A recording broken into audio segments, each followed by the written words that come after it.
Alrighty, we're going to get started here. Thank you so much for participating today, signing up for this course. If you haven't signed in, please do so before we get started. So this is pretty neat, a little backstory. I was a Gateway student, Gateway graduate, and this was the class where I took most of all of my classes in the marketing program, so this is pretty cool, kind of a full circle moment. So yeah, pretty cool. This is Data Capitalism, Your Data and the Digital Trade in the 21st Century. And we're going to talk about some very, very interesting things. But before we do that, I just wanted to present this trigger warning. I am a millennial. I'm 27. I'm attitudinal and defiant, and quite frankly, I don't care. So if you are easily offended, this is probably not the presentation for you. There's the door. Yeah. So yeah, if you're easily offended, probably not for you. And we're going to dive right into it. Period tracker apps. Why would I start with this? Right. This is pretty deep, right, in detail. But there are two very popular apps on iOS and Android, Maya and Mia, where women enter their data about their ovulation cycles. They entered personal journal entries, right? Very personal data. It was discovered 2 weeks ago that when people were using these apps, Facebook was taking that data without their consent, right? So every time the app was opened, a journal entry, any movement, this happened on these two apps, and that was exposed. How do they do that? They did that by the Facebook SDK, which is the Software Development Kit Application Programming Interface, the API. So how many of you have seen this? Continue with Facebook, log in with Facebook, raise your hands. Okay. When a developer such as Maya or Mia, they develop their apps, if they use this feature on their app, right, to log in with Facebook, that gives Facebook permission then to pull the data from the back end, right? So why did I start with this? Because Facebook, Google, Amazon, and Apple have set the table for not just their own companies, right? They're huge data conglomerates, but across sectors, across industries.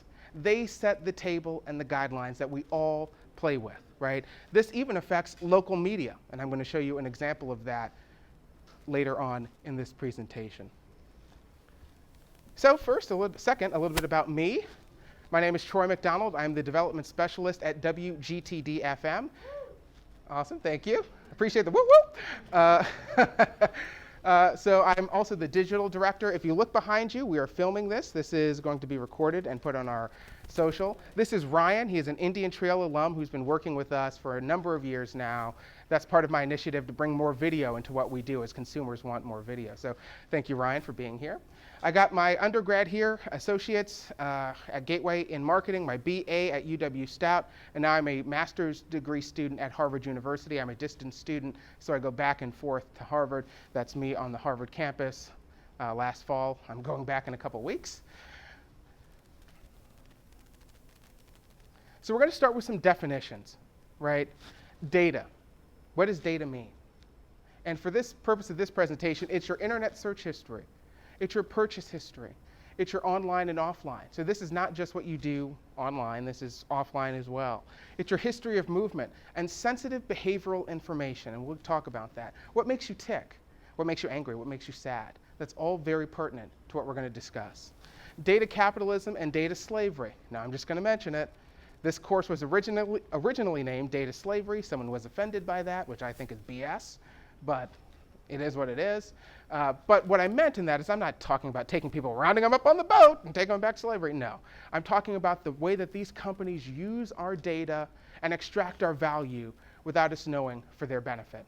And that's what data capitalism is. It's the use of our data against our own interests to the benefit of corporations without us even knowing. Another important term, IP address. Like we have an address here, Gateway 3520 30th Avenue. I'm sure all of you have a home address. Every device that we have has an IP address, a phone, tablet, computer. That's pretty standard. And so we'll talk about that as we continue. So the rationale for capitalism over time, right? In 1619, we're celebrating the 400th, not celebrating, commemorating the 400th anniversary of when the first slaves were brought to this country in Virginia. The rationale at that time was at least we clothe you and feed you, right? While rape and pillage and suffering was perpetrated on those individuals. In the 1870s, we have Reconstruction, we go through the Industrial Revolution, through the 20th century, and the rationale was at least we pay you. The CEOs, the hierarchy, right? At least we pay you, at least you have a job. While at the same time, children are working in labor factories for hours and hours, no breaks, no windows, no air conditioning, just a complete violation of their humanity. And in the 2010s, the rationale from a lot of these CEOs and executive leaders is at least we add convenience to your life, right? How many of you have used Google Maps, Waze, Apple Maps, right? Those are basically data collection operations because they can track exactly where you're going at all times, right? And they store that information. But at least they add convenience, and that's their rationale. We, you, us, all of us, we are the 21st century oil being extracted to billions of dollars for these organizations. These services are free, but we pay with our data. And we have no say in who that data goes to, where it goes to. Companies sell that data to advertisers to be more effective in their advertising. And another thing I want to touch on here is trust. We trust Google, right? We trust Facebook to be arbiters of our information, right? We wouldn't put it on there if we didn't believe it was trustworthy. And so we trust these companies, and they violate that trust by extracting our data. And so our information is the oil that fuels the 21st century economy. So this is the size of the market. There's about 3.48, 3.5, whatever, billion users on social media. That's 45% of the global population. Obviously in areas that are more deprived in Africa, India, where there's not rampant internet access, those numbers are, yeah, we're good, thank you. Those usage numbers are much lower. But in the United States, that can be upwards of 80, 90% because we have large internet, we have 4G, 3G, soon to be 5G, and so those usage numbers are higher in industrialized nations. The largest companies. Facebook has 2.2 billion users worldwide. That was reported in their last quarter earnings. That's larger than some religions, right? And one man, Mark Zuckerberg, the CEO of Facebook, is at the helm. He controls all of that. He's not accountable. YouTube, 1.9 billion users who use YouTube. Instagram, which is owned by Facebook, right? So even if you wanted to go to another competitor, you can't, right? Facebook and Instagram are dominant. 1 billion users. If you look at the revenue estimate, because Facebook, as I said, owns Instagram, so they do not break out what Instagram provides the company revenue-wise, but it's estimated $14 billion they're going to make this year just from Instagram. Facebook's second quarter profits, $16.9 billion. Alphabet owns Google and YouTube. Again, you see the trade here, a large conglomerate's owning these companies. Alphabet's going to make $38 billion. They did in the second quarter. This is real money being extracted from the information we give these companies. And so these companies, they're very smart because they touch on societal things, right? Hardwiring in our brain.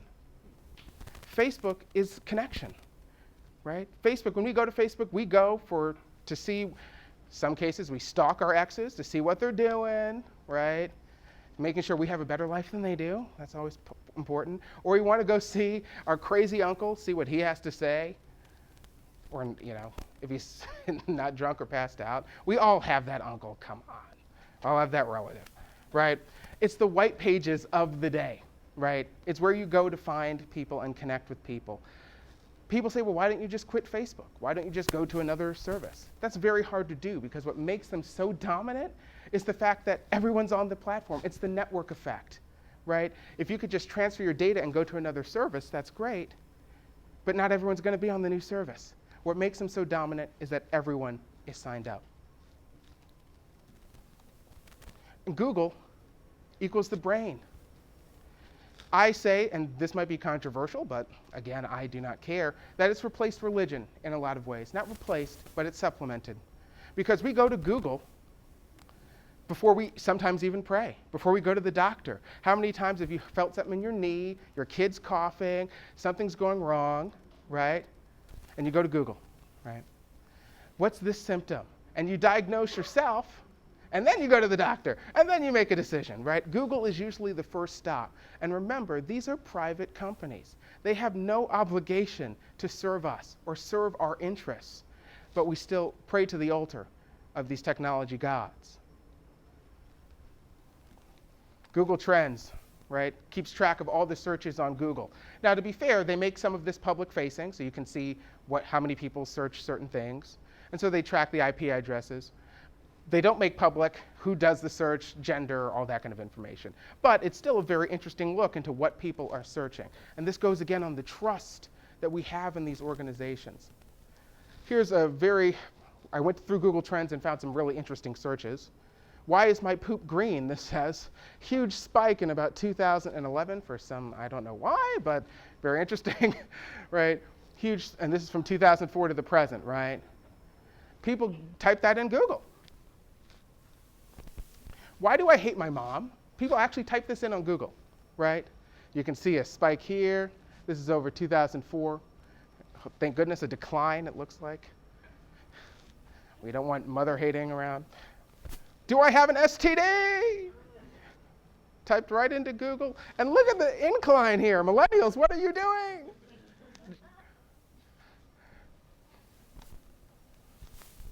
How to overthrow the government. And I did this one specifically over the last 12 months, right?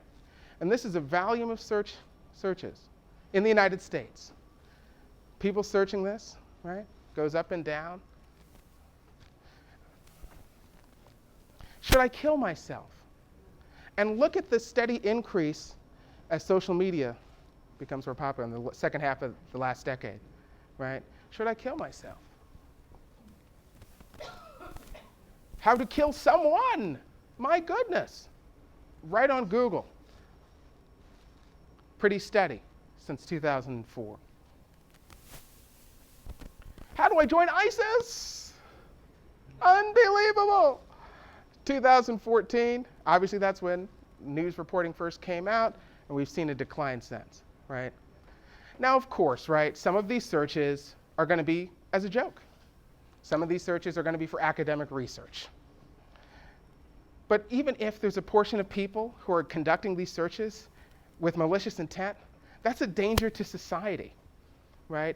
We've all seen those criminal shows, right, where they say, well, we caught the husband, and what did they do? We went through his Google searches, and we found that he was looking for chemicals, right? Looking how to make a bomb, right? And these companies store and have that data. And so this is what I call the funnel, right? The absolute funnel. Online, social media, Google search, website visits, all of that gets fed into this giant funnel, right? Your Google map history, what you type in on Google, all of that gets fed in. IP in person, IP address tracking. Do you know in some retail stores today, if you walk in and you have your cell phone, they can track that your IP address has been in that store with your phone. And so they can tell that the person, that you, have been in their store. In home, Amazon Alexa, smart assistants, right?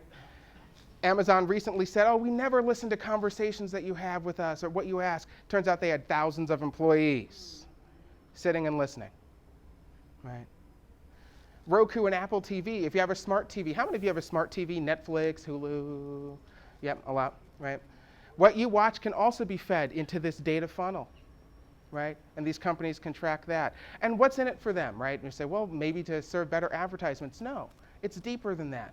The strategy in the 50s or the 60s was, right, just to put an ad on television, maybe to smoke in the 50s or to eat McDonald's in the 90s, right? But now these companies with this data create the conditions of which make you most apt to buy, act, think, or react at a certain time. That's what makes this more dangerous than other advertising strategies in the past. They create the conditions in which your mind is at a position to make a purchase or to act or think in a certain way. And so local media wanted to get in on the game. Local media, I said, I work at WGTD FM, and this is primarily more towards the newspapers, but they've really been struggling, right? Advertising revenue has basically been non-existent. If you go to, I think 80 or 90% of the digital ad market is on Facebook or Google. So if you want to do an ad, you do it on Facebook or Google, right? And so the classified business demolished. You have eBay, you have Craigslist, you have Facebook Marketplace. So all the traditional revenue pieces that Facebook had, that the newspapers had, have decimated. And so local media wanted to get in on this game. How do we become more aware of the data of our users, what our users are doing?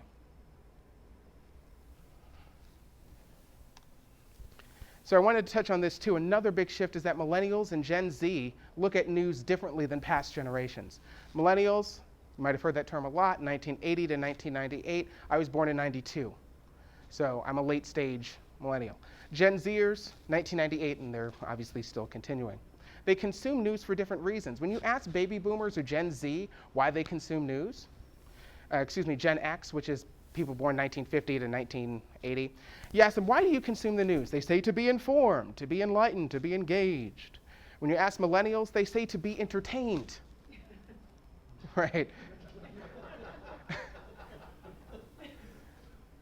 If you look at the funnel here to the right, this is the funnel of which millennials and Gen Z look at news. This is from Reuters and Oxford.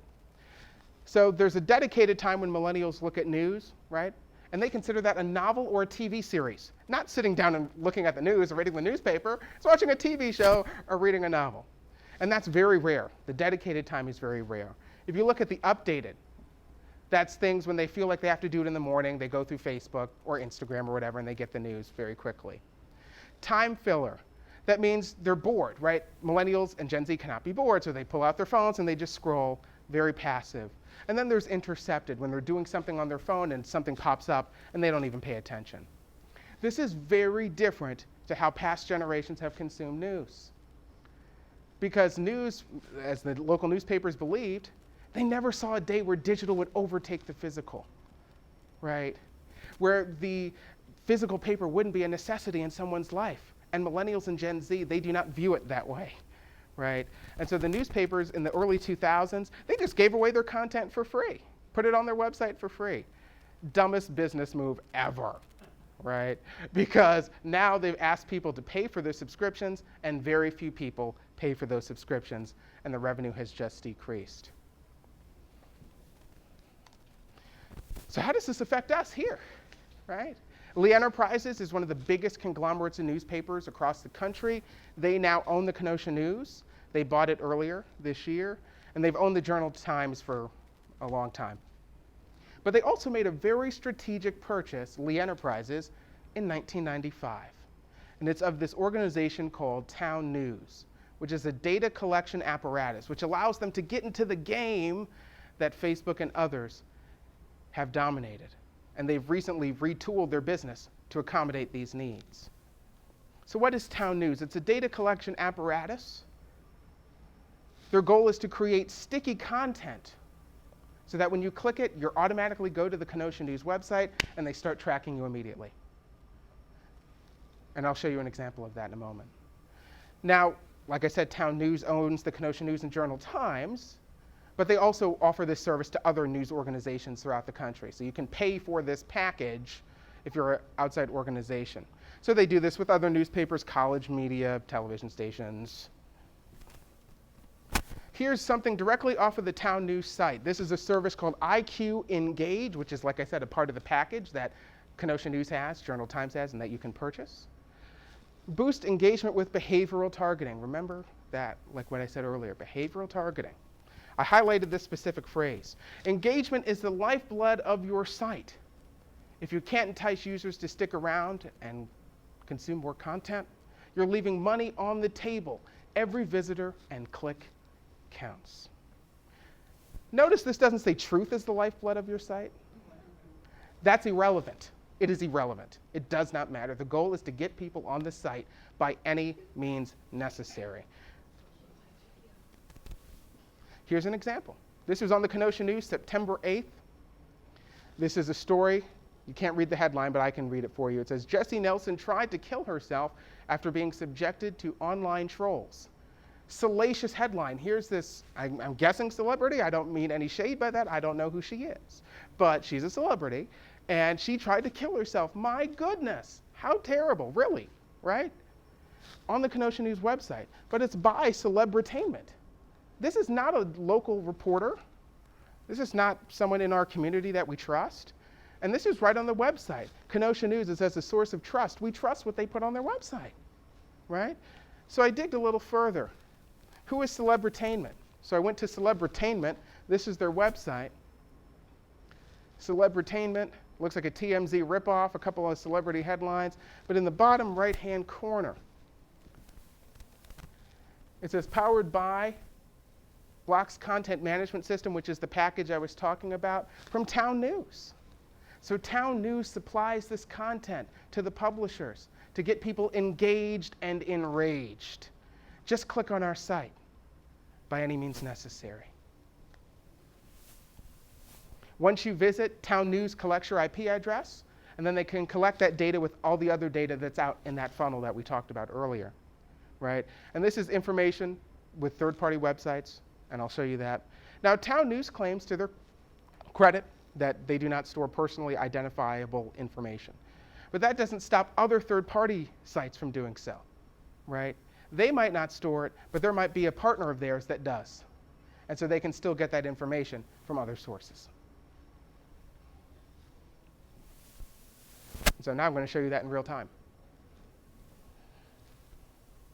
This is through a piece of software called Firefox Lightbeam. I'm going to reset the data here.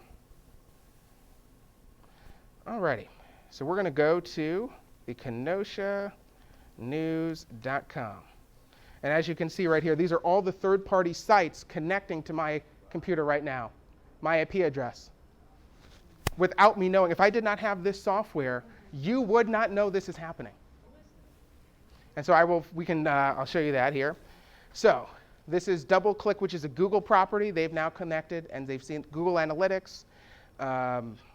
Cities Park, that's another data aggregator. Some of these are shell companies or shell URLs because they don't really want you to know who's collecting the data. So they put a false URL there just to confuse you. Right, Turner, there's a whole bunch of other stuff here. DoubleClick again. All this stuff. Blue Iconic, another data aggregator, really bad. They've connected. We'll go to the Journal-Times. And you see something really interesting happen. These sites connected, right? Because they see you're the same person, right? And we're going to share data between those third parties. This is happening right here, folks. Now, I am a WWE fan. I love professional wrestling. So we're going to go to WWE.com and see who's whooping the smackdown on their candy ass today. Oh, look, Shane McMahon, Kevin Owens. Firefox, oh, wow, look at that. So even though the Kenosha News and Journal-Times are as far from WWE as possible, they're still sharing data all together.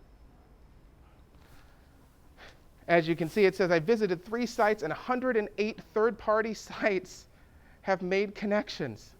This is without the user knowing. And again, here's DoubleClick, CNN, I don't know why they would connect. So many other stuff. Now, some of these are APIs that allow certain features on the site.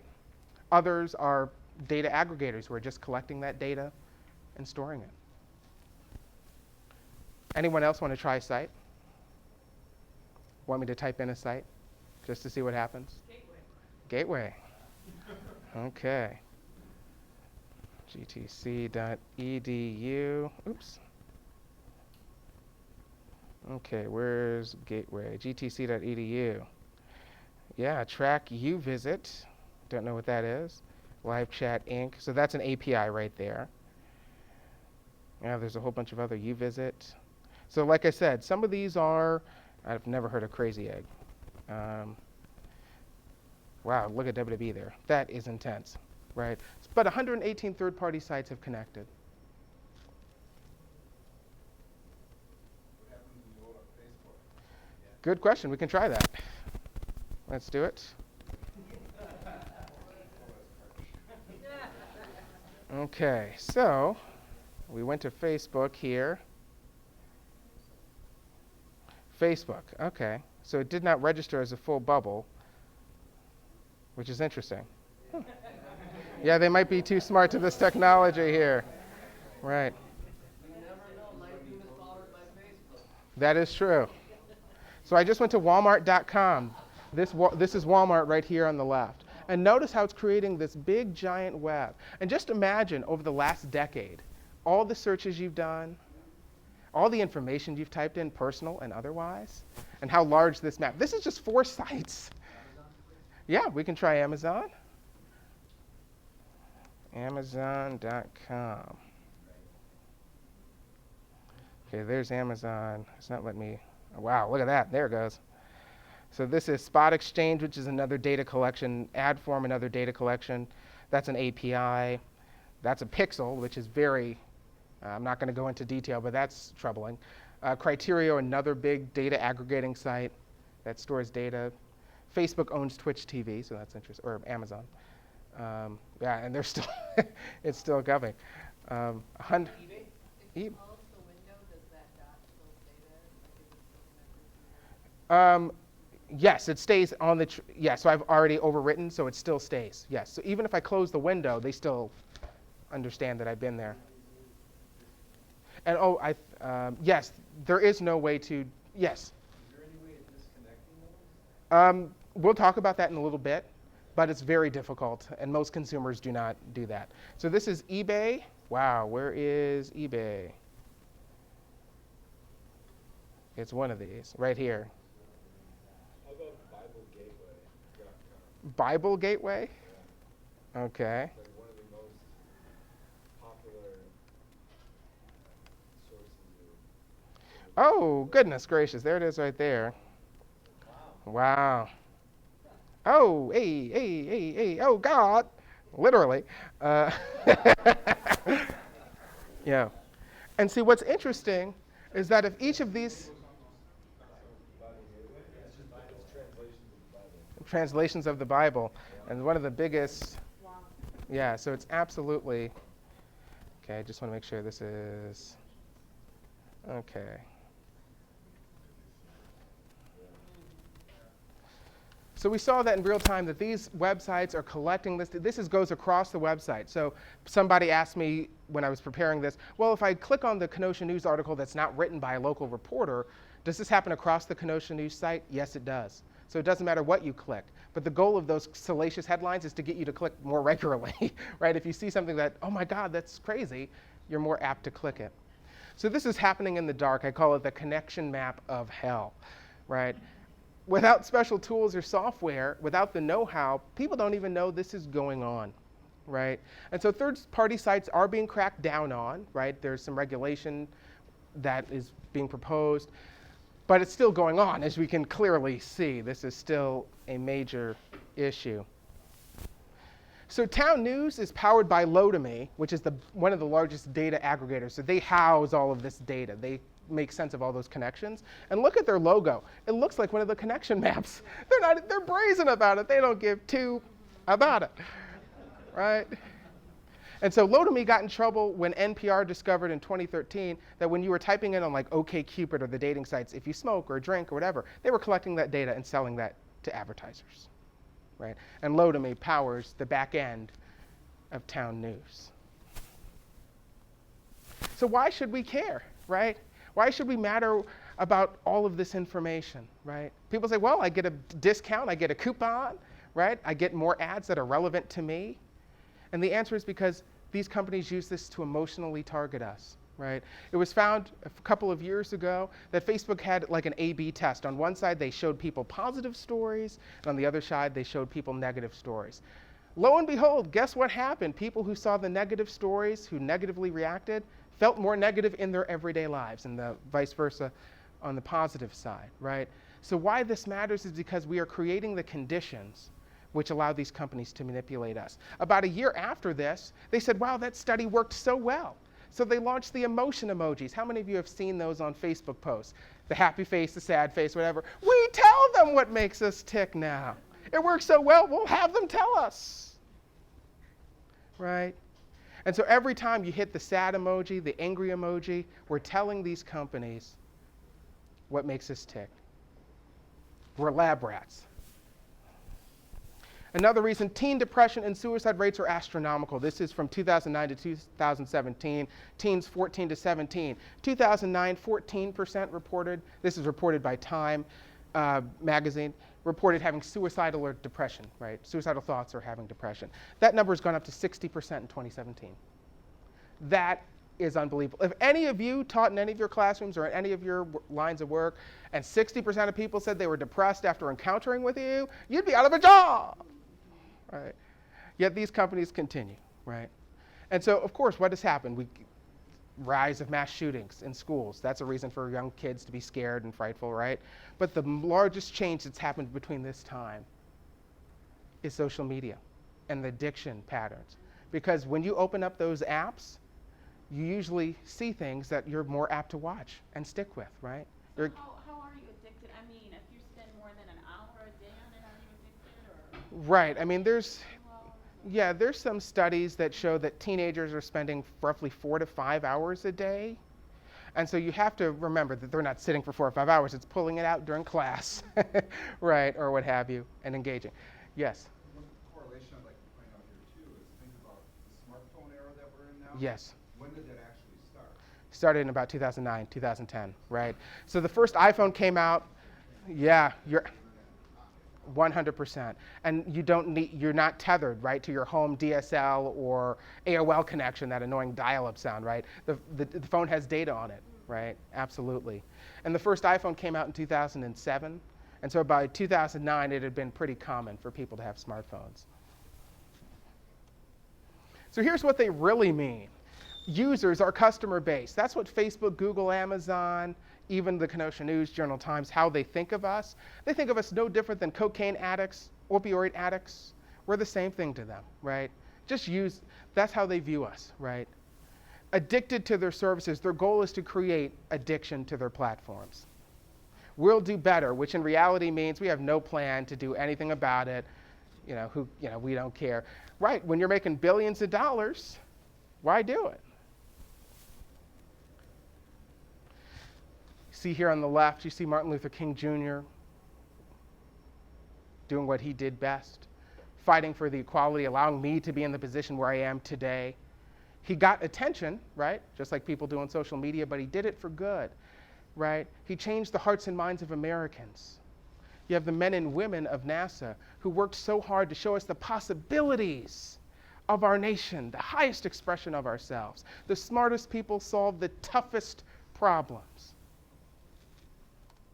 And the goal now of some of the best and brightest in our world who come from elite institutions such as Harvard, Yale, and so many others, the major goal of some of these smartest people is to sell us a Ford.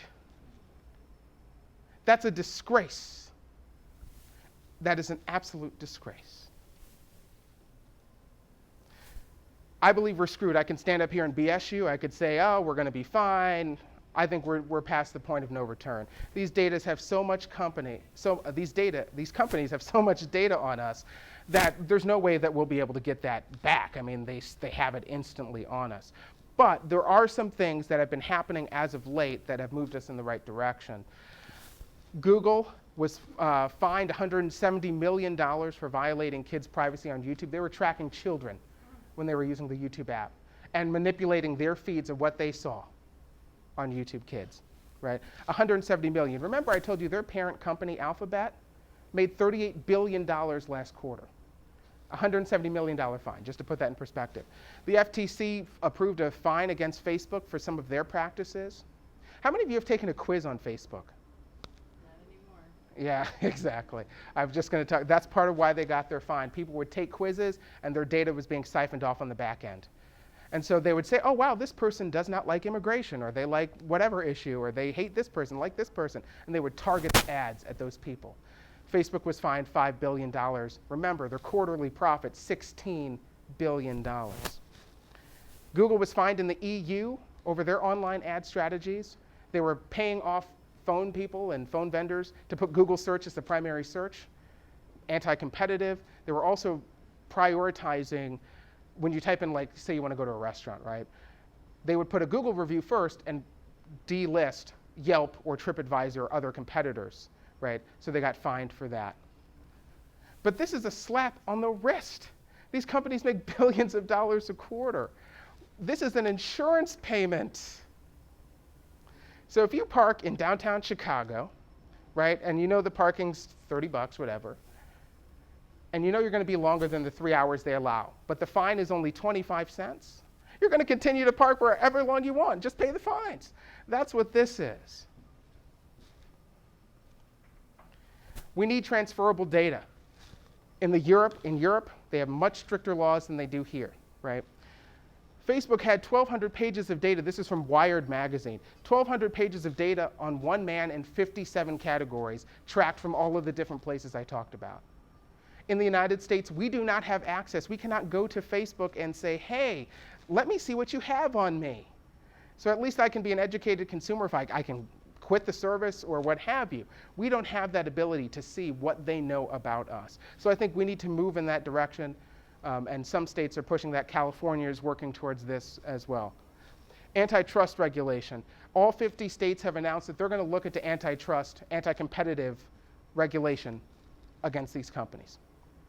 So that's a positive step. However, as you can see, who knows who that person is on the left? That's Bill Gates, right? He faced an anti-competitive suit because he was preloading software on his Windows computers in the early 2000s.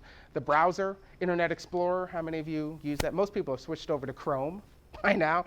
But Internet Explorer was dominant because it came preloaded and installed on all of the Windows computers. And so they faced some competitive saying, hey, you can't do that. You're stifling competition, right? That took about 10 years to settle that case, right? So even if we go down the rabbit hole of antitrust regulation, you know, it's still going to be a long time before we solve that issue. I'm going to end on this, and then we're going to be open for questions. Clever gimmicks. This is from Dr. Cornel West, one of my favorite thought leaders and one of the smartest people, a Harvard professor, absolutely incredible. He says, clever gimmicks of mass distraction yield a cheap soul craft of addicted and self-medicated narcissists. So what that means to me, how I interpret that, is that what these companies give us, especially Facebook and the social media companies, is that we're giving our data for the self-aggrandizement, the validation, for the likes and the hearts, for the self-approval. And I urge you to think about if that's worth it. If it's worth getting 20, 30, 40, maybe hundreds of likes in exchange knowing that your data is being siphoned off and cordoned off and used to mentally manipulate you and put you in vulnerable situations. Thank you so much. We are now open for questions. Yes? So if we know that they have all of this information, why is it so hard for our local police forces to intervene, say somebody's using your identity online, and they're like, well, we can't find them. How can you not find them? Well, the answer is they can. There was a law passed called Section 230, one of the most powerful regulations out there, which says that these companies are basically conduits, right? They don't have the responsibilities of publishers. So if the New York Times or WGTD posts something, we face different regulation than these social media companies, even though Facebook calls their feed a news feed. They're not considered a news or media organization. So they do not face the same regulations that we do. So while they could be more helpful in cases like that, there's no obligation for them to be because of that law. Now, there are moves to amend that, to change that, but they haven't really gone anywhere. Yes? You mentioned GDPR. Yes. European as far as general data privacy regulation. What can we do to encourage folks that represent us to talk more about this? I don't hear about it in even national elections. Right. Yeah, that's great. Yeah, GDPR was huge in Europe, and it's changed really how they operate their businesses over there. I think it's really hard because, and again, I'm not really an optimistic person, so like I'll be honest, but I think that if you look at big tech, some of their biggest donations every campaign season, come from big tech politicians, right? So the money that they get from some of these companies probably prohibits them from making a real serious effort to change some of this. There are some Republicans, ironically, who are stepping to the front. Ron Wyden, who's a senator, has said, hey, you're being biased towards Republican speech or right-wing speech. And so some legislation is actually being passed in that direction, maybe in that way, which is a different way that some other people would have gone about that. But by and large, these companies spend so much on lobbying that it's really hard to make a real difference. Yeah. Yes? So when you went to Amazon, for example, Yes. Mm-hmm. So when you go to Amazon, right, you see how it's all connected? Mm-hmm. If you buy something online, do those third parties store your credit card information and all that? They can. I don't think that's probably their goal. Their goal is to really see what makes you tick, right? And to see what you buy and how you buy it, when you buy it. That data is really more important to them. I have not seen any evidence of identity theft from these companies where they take credit card information and things like that. No, they're really about creating the conditions in which it's best to manipulate you to make a certain decision, which is why Facebook faced so much heat last year with Cambridge Analytica, right? That whole scandal. Yes? Okay, so I thought I was nuts a couple years ago. And, my friend shot me down, but I'm going to stick to my story at this point. So let's say we are at dinner and we are talking about something random like pink rabbit house slippers. And all of a sudden, Break this big tech company up? Is it possible? Yeah, there's a lot of people pushing to break these companies up. I do think it's possible, but the data is still going to be out there somewhere, right? But the business model would change. So if the social media business is not tied to the ad business, then the social media incentive changes. It changes how they run that company. So if Facebook is separated from Facebook ads, it's different. Or if Google is separated from YouTube, it's different. But the data that they've collected over the last decade and some change is still there. And then the fight becomes which of the new companies that are split up gets that data. Yeah. All righty, we have a few more minutes here. We'll wrap up. Legally, is there any path to opting out of any of this, or would the government not be interested in that because then they curb their own data collection, right? Right, and see, that's another point. The government has also, in the National Security Administration, they were using Facebook to surveil on American citizens, right? They were in cahoots with these companies to gather this data because they couldn't do it as effectively. We were just telling Facebook everything, right? So they were relying on that. So you're right, I think that would be hard because, and they're still in cahoots. They still really haven't stopped that tracking of citizens. Yeah. All righty, thank you so much. I appreciate your time. Thank you. Thank you.